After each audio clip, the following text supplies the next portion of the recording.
Alice in Deadly School is about a group of girls who live in a school during a zombie apocalypse. Now, we will get into the review about that more specifically, but there is something interesting about this series, which is that it has an association with another anime called Doll, which I do intend to watch, but I have not yet currently watched.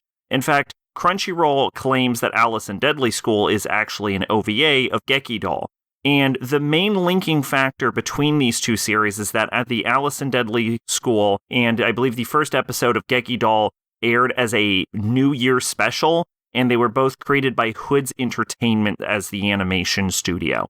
However, despite the claim that these two series are linked and have the same animation studio, and Crunchyroll claims that they're the same series, there is actually, as far as I can tell, basically nothing linking these series together. They have different directors, different casts of characters. Alice in Deadly School was based off of a manga, whereas Doll appears to be an original anime. The best I can tell, despite all claims to the contrary from official sources, there is absolutely nothing in common in Alice in Deadly School and Doll. There are no similarities and no overlap. They just happened to air their episodes at the same time one point in New Year's.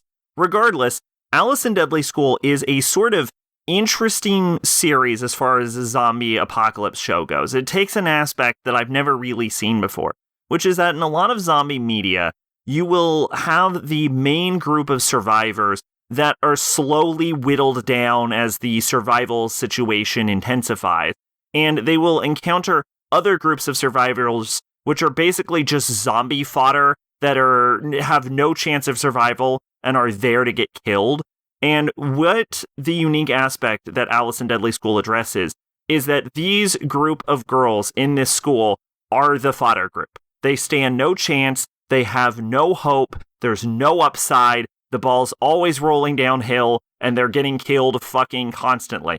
I have never seen in any zombie media a cast of main characters so absolutely unprepared and so fucked in a zombie apocalypse as these poor girls. And I will say that there's a lot of key emotional moments, like the scene where you find one girl who's slowly turning into a zombie after she clearly just killed her friend while she's playing piano, and the ending scene. And the show itself is actually got some good moments and is relatively sad. But I will say that it also does feel a little undercooked, a little underdeveloped. We know all of these girls' hopes and dreams, but it feels like in the 42 minutes that this OVA contained, we didn't really have an opportunity to get particularly attached to them.